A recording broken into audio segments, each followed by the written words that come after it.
Olá, olá pessoal, tudo bem? Aqui é o Jardel Barros. Tem um tempinho que eu não faço esse vídeo aqui do estudo da lição, mas hoje vamos retomar aí a nossa lição aqui da Escola Sabatina, né?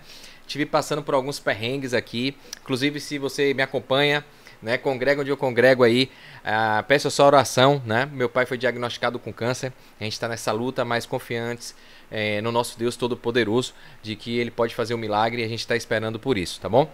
Então, o nome dele é Jair Barros, meu pai. Ore por ele, ore por minha avó também, Francisca, que está na UTI, enfim. Algumas provações estamos passando, mas a gente continua com a paz que só Jesus Cristo nos dá, porque a gente sabe que a gente está aqui nesse mundo de passagem e nosso presente está no céu com Cristo, né? A gente, inclusive, está estudando nesse trimestre sobre o grande conflito, né? Esse conflito cósmico, né? Do bem contra o mal, de Deus contra Satanás, esse momento que a gente passa aqui de provação, de angústia, de dor, de sofrimento, de morte, de doenças, né? E a lição da Escola Sabatina desse trimestre, abril, maio e junho, vem falando sobre isso de 2024. No sábado, hoje, dia 18 de maio, a gente está falando da luz do santuário, tá? E aí eu trouxe algumas coisas aqui muito interessantes para a gente discutir um pouquinho, porque é um tema que muita gente não entende, né? Muita gente aí, por falta de conhecimento, por falta de um estudo mais aprofundado, acaba seguindo algumas orientações de forma errada, deixando de aprender.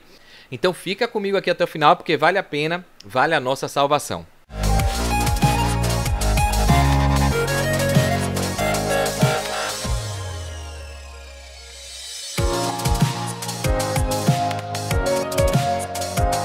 Bem, pessoal, vamos lá, né? Antes de começar a pedir a orientação de Deus rapidinho, que a gente vai falar da Bíblia, ler a Bíblia. Querido Deus, amado Pai, muito obrigado por esse dia, pelo sábado, pelo privilégio de voltar a gravar aqui e falar um pouquinho da Tua palavra, dos Teus ensinamentos para as pessoas.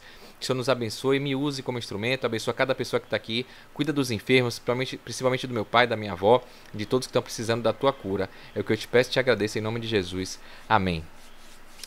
Vamos lá então, né? Então, a luz do santuário, eu vou pegar aqui primeiro para a gente falar um pouquinho do santuário, entender o contexto da lição dessa semana, né? É interessante a gente pegar aqui o Êxodo 25, capítulo 25, no verso 8, que é o ensino pedagógico que Deus traz para Moisés, né? Para ensinar sobre a redenção do povo. Deus vivia com o povo, morava com o povo no Jardim do Éden, né? Adão e Eva foi criado ali no Jardim do Éden com Deus, e depois que o pecado entrou no mundo, esse relacionamento com Deus foi se perdendo. Adão via, ouvia, falava com Deus, depois já não via mais, depois nem ouvia, e aí o povo tem se perdido ao longo das gerações. O povo de Israel se perdeu e Deus pegou e levou a Moisés algumas coisas, né? Algumas orientações, desde os 10 mandamentos e tudo, e também em Êxodo 25:8, vamos olhar aqui rapidinho, ó, 25:8, tá aqui, ó, você pode pegar aí, ó, e farão um santuário para mim, para que eu habite no meio de vós, né? E eu habitarei no meio deles. Santuário é a casa de Deus. A gente vai ver aqui na Bíblia o que é o santuário, né? Uma casa que tem cômodos, tem compartimentos, e Deus habita lá. E Deus fala assim, ó, para eu viver no meio de vocês aí, eu vou ter que fazer uma coisa aqui, né?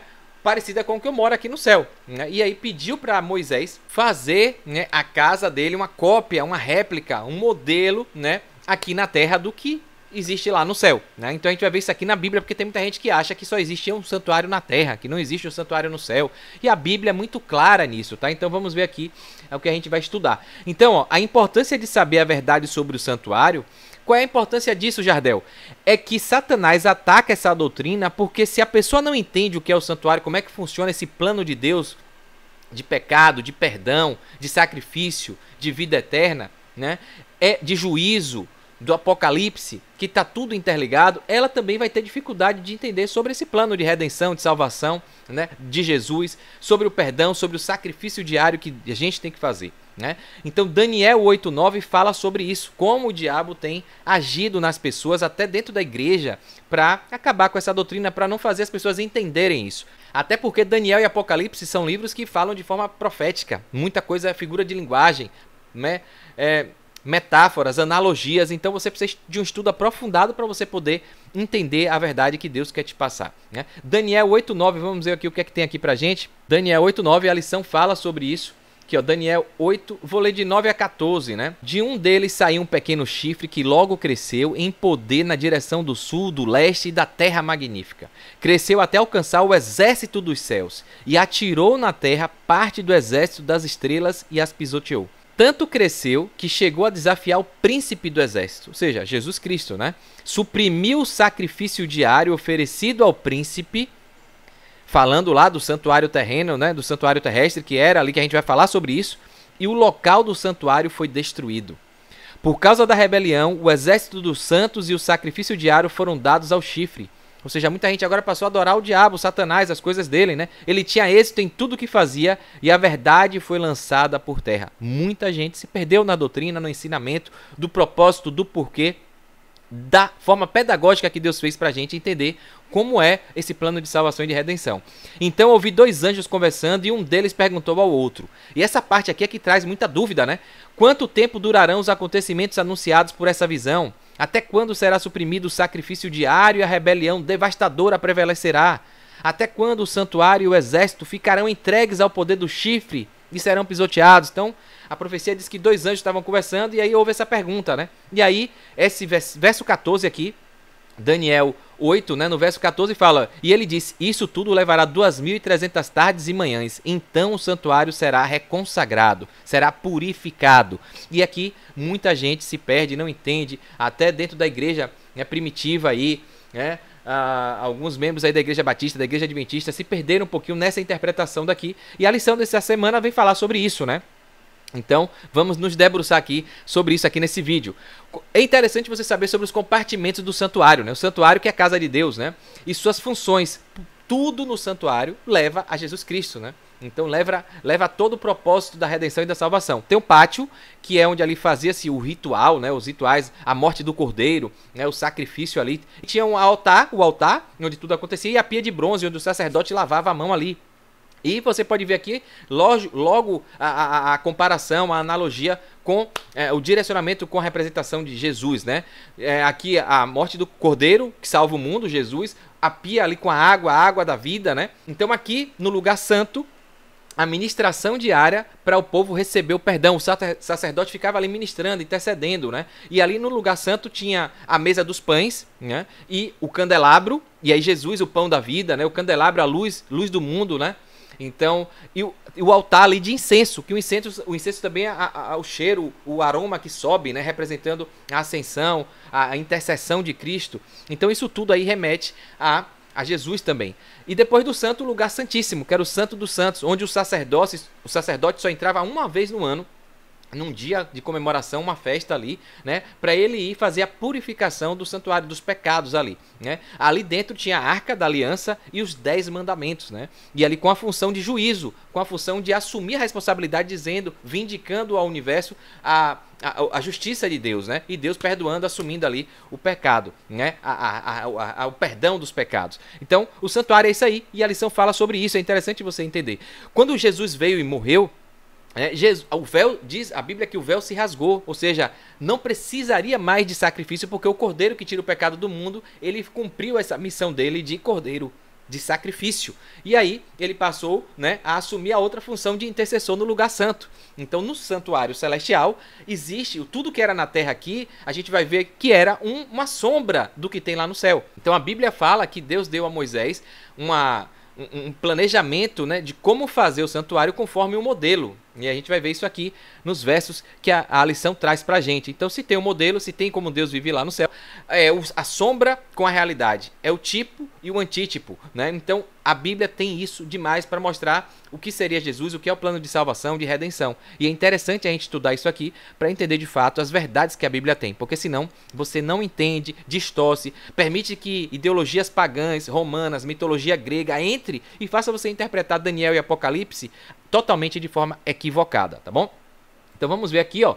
Muito bacana essa lição do grande conflito. Começou lá em abril, né? Você pode pegar na internet. Então a lição 8, Luz do Santuário, de 18 a 24 de maio, vem falando sobre isso. Hoje, sábado, vem aqui os estudos, vários textos, né? Aqui o Êxodo 25:8 é o que eu falei, né? Tá aqui nesse vermelho, ó. Deus ordenou Moisés a fazer uma tenda sagrada conforme o modelo. Então é bem interessante isso. Então a Bíblia diz claramente, se tem um modelo é porque tem um original, tem um real, né? E aí vai fazer uma cópia, uma maquete, né? Uma réplica do que tem. Deus pediu para Moisés fazer uma réplica, uma cópia, um modelo, né? Igual ao que Deus queria, que é a casa de Deus no céu. Então aqui no vermelho também, em Hebreus 8, de 1 a 6, fala que ó, Cristo, grande sacerdote, e mais provas também do santuário celestial, de que existe um santuário no céu. Então isso aqui tá nesse... Pega esse versículo aqui, eu não vou ler todos, porque senão vai ficar muito longo, a gente vai ver isso durante a semana. Hebreus 8, de 1 a 6, você vai ver também a prova de que existe um santuário celestial. Aqui em Levítico 16, 21, fala dessa comemoração do dia do perdão, do dia da expiação, que a gente vai ver também. Tá? Aqui 29, 34, 23, de 26 a 32.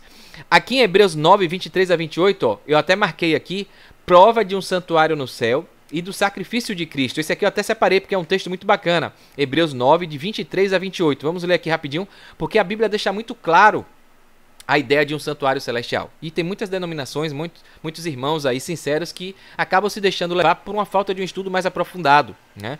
Olha aqui, ó. Portanto, era necessário que as cópias das coisas que estão nos céus fossem purificadas com esses sacrifícios, mas as próprias coisas celestiais com sacrifícios superiores. Então está dizendo que existem cópias das coisas na terra, né, do que está no céu. E que aqui, ó, as da terra tinham que ser purificadas com os sacrifícios da terra, mas as do céu teriam que ser com sacrifícios superiores. Tinha que ser alguma coisa celestial para comportar o perdão, toda essa representação que a gente sabe que Jesus veio para tirar o pecado do mundo. Pois Cristo não entrou em santuário feito por homens. Então falando aqui que Cristo é o sacerdote, é o cordeiro do santuário celestial. Então fala aqui, ó, que é uma simples representação do verdadeiro, porque o santuário de homem é uma simples representação do santuário verdadeiro, que está lá no céu. Então está perfeito, claro aqui, né?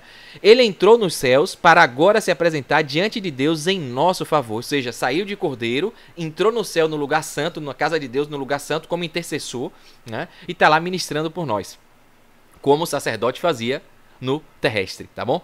Não, porém, para se oferecer repetidas vezes a semelhança do sumo sacerdote que entra no lugar santíssimo todos os anos com sangue alheio.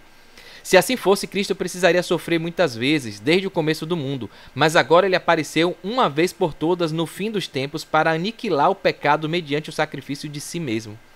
Da mesma forma como o homem está destinado a morrer uma só vez e depois disso enfrentar o juízo, assim também Cristo foi oferecido em sacrifício uma única vez para tirar os pecados de muitos e aparecerá segunda vez, não para tirar o pecado, mas para trazer a salvação aos que o aguardam. Amém, né? Que bendita esperança.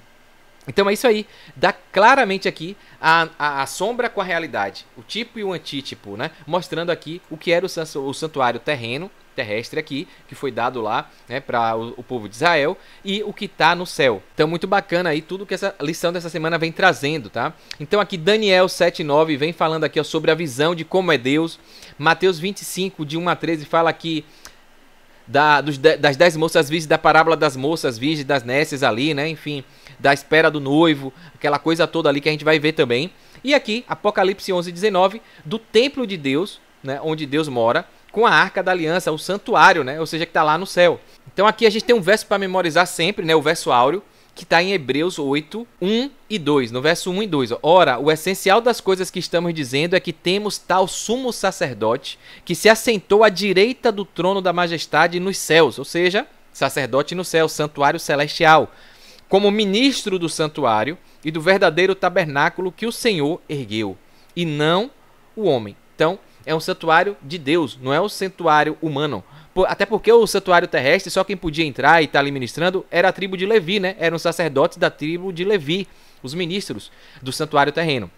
Eu botei aqui, ó, Jesus era da tribo de Judá. Então, tem quem acha que estava se referindo aqui ao santuário terrestre, não tem como, porque Jesus era da tribo de Judá e a lei, a ordenança era que só o povo de Levi poderia estar cuidando das coisas do santuário terrestre, tá bom? Então, muito tranquilo aqui. A lição vem trazendo também uma polêmica que teve de interpretação aí da nossa igreja primitiva, dos nossos aí antepassados, né? Com relação à interpretação da profecia que está em Daniel 8,14. A lição traz isso aqui, ó. Depois do grande desapontamento de 22 de outubro de 1844, alguns milleritas, né, seguidores de Guilherme Miller, compreenderam que a profecia dos 2.300 tardes e manhãs e o santuário vai ser purificado, que 2.300 dias, significam anos, né, na profecia, não tinha a ver com a volta de Jesus, como foi entendida, mas como a obra de Cristo no santuário celestial, descrita no livro de Hebreus. Então o pessoal leu a Bíblia, né, e de forma assim meio que equivocada, eles acharam que essa profecia aqui, depois de 2.300 tardes e manhãs, depois de 2.300 anos, Jesus ia voltar, ia ser a volta de Jesus, ia purificar a terra. Essa purificação, o santuário será purificado, restaurado, né, reconsagrado, seria a purificação da terra, acabar com os ímpios aqui, com o pecado, para a terra ficar habitável para os santos, né, para os justos, para os salvos. Então eles entenderam assim. E aí, quando esperaram nessa data, né, o pessoal se desapontou, porque Jesus não voltou, e a Bíblia fala, né? Olha como é a falta de interpretação. A Bíblia diz em outro lugar que ninguém vai saber o dia nem a hora, e eles estavam dizendo o dia e né, o momento. Então, veja como às vezes a vontade de querer antecipar as coisas, né? Enfim, interpretar do seu jeito, faz com que as pessoas entrem em contradição.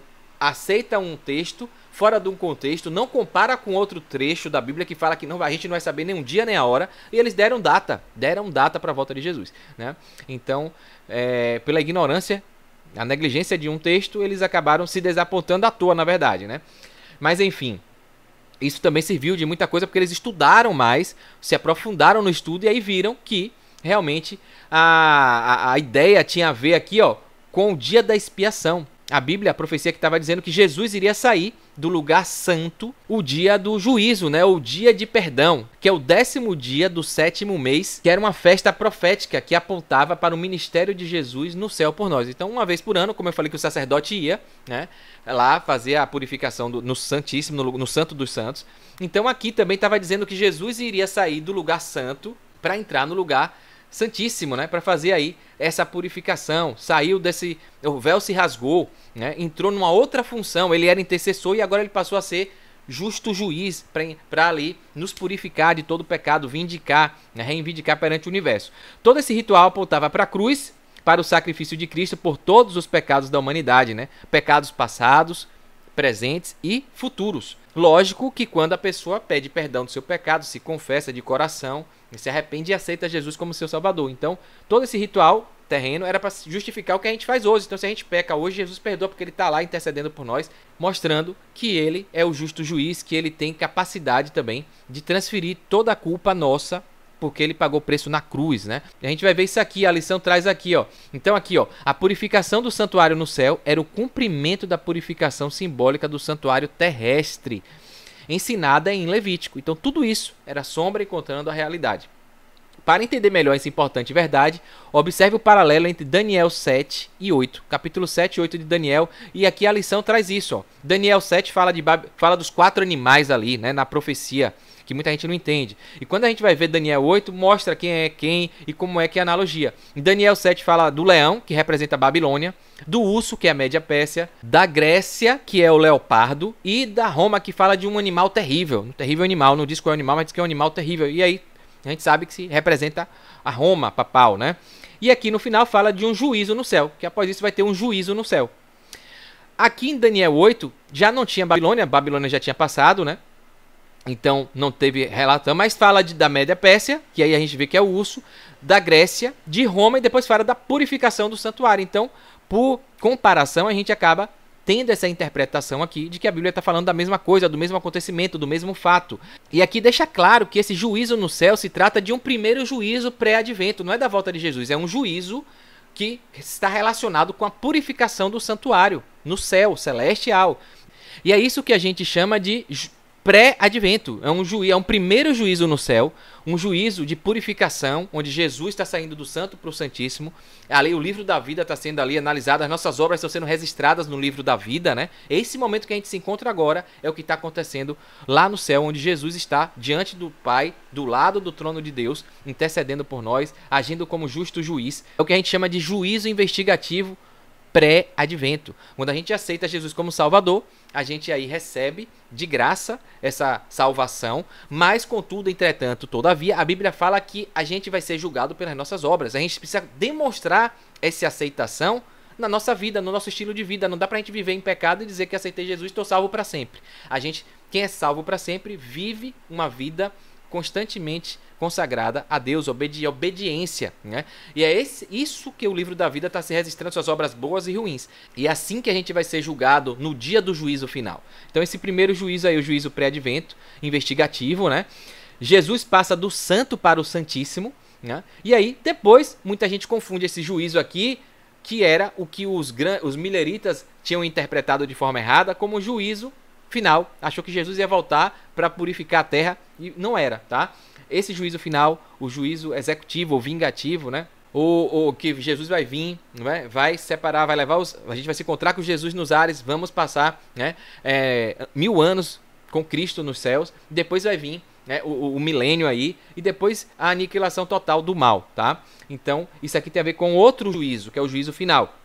Então, a gente vê em Hebreus, vê em Daniel. Apocalipse é muito bonito porque ele fala de tudo. Em Apocalipse 1, a gente vê tudo se relacionando com essa história aqui.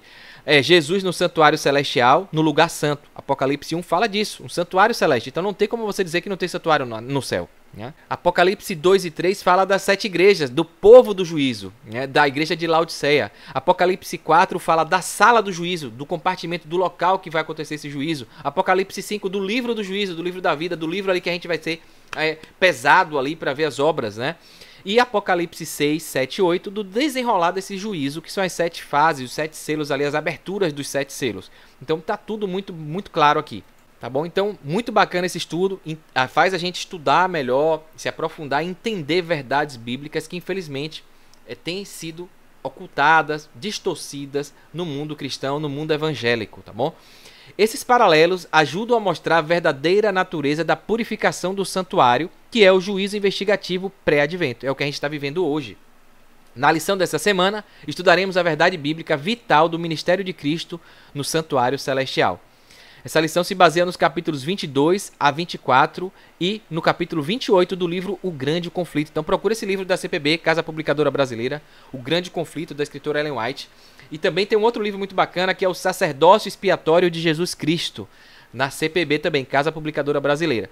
E é interessante, para a gente finalizar esse vídeo, você entender algumas coisas que também são importantes para você entender a Bíblia como um todo, né? O Espírito Santo nos convence do pecado, da justiça e do juízo. A Bíblia fala isso, né? E era justamente o que acontecia no santuário terrestre, o que acontece hoje. O Espírito Santo está aqui, está no nosso coração, ele habita em nós, né? Nosso corpo é templo do Espírito Santo. Deus deixou o Consolador. E ele nos age nos convencendo do pecado, da justiça e do juízo, que está constantemente acontecendo até que a porta da graça se feche, aí não vai ter mais salvação para quem não aceitou Jesus, né? Então, a gente está vendo os sinais acontecendo, Jesus está voltando e você precisa entender isso para você se arrepender, deixar de ficar em pecado, porque o pecado na vida de um cristão é um acidente, deve ser um acidente. Não deve nem acontecer, mas a gente sabe que a gente é perfeito, a gente peca. Mas isso tem que ser um acidente, deve ser um acidente, você pede perdão de coração e tenta sempre buscar suprir essa falta, essa falha, né? Melhorar.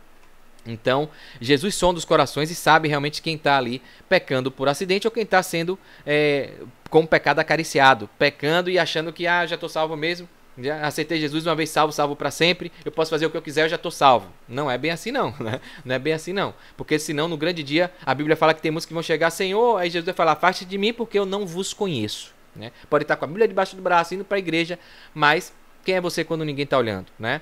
Então, Deus vai sondar os corações e vai saber se você de fato aceitou e buscou seguir, né? Conforme Davi, que Deus colocou como um homem segundo o coração de Deus, apesar de ter vários pecados, feito várias atrocidades, mas Deus sondou o coração e viu a sinceridade, a vontade de crescer. Paulo também coloca, né, que o que ele quer, o que ele queria ele não fazia e o que ele não queria ele fazia, né?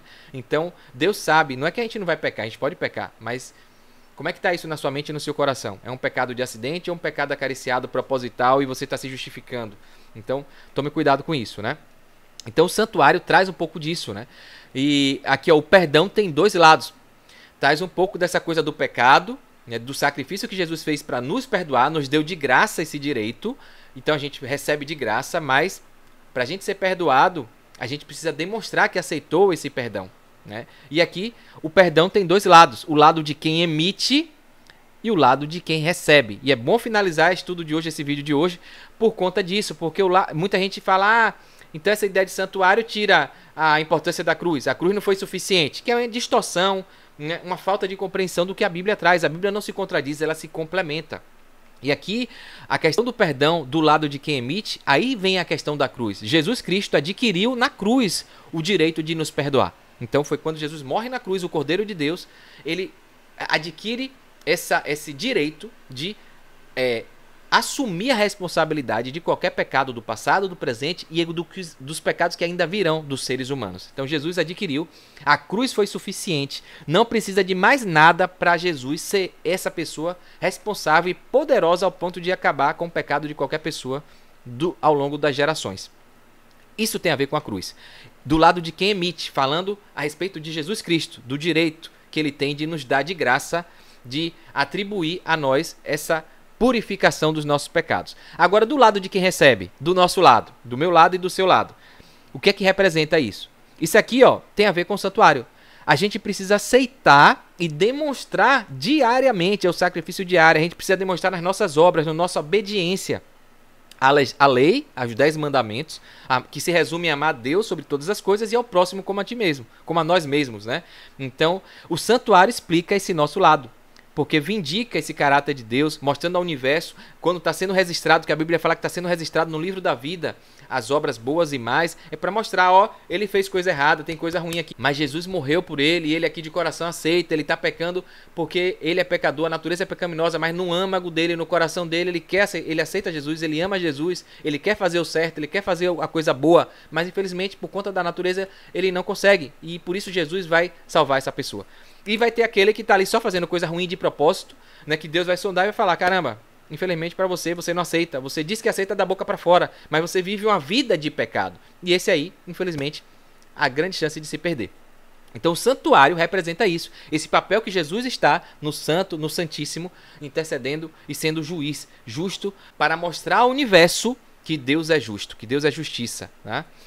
Então, ó, vindica o caráter de Deus perante todo o universo, juiz investigativo com justiça, para todo mundo ver o porquê um está sendo salvo e outro está sendo condenado. Então a Bíblia fala isso, fala que a gente tem que crer, tem que ser obediente, tem que ser batizado, e fala que a gente é salvo pela graça, mas pode ser condenado pelas obras, tá bom? Então é isso. O emissor nos deu de graça o direito, mas para eu receber esse direito, eu preciso demonstrar através da minha aceitação, da minha demonstração pública e prática da vida, do meu estilo de vida, tá bom? Então é isso, ficou um pouquinho mais longo, é uma lição assim recheada de conteúdos. Eu espero que você tenha gostado, curte aí, comenta, diz aí o que é que você acha e eu espero você no próximo vídeo. Deus te abençoe, um forte abraço, sucesso, fique com Deus.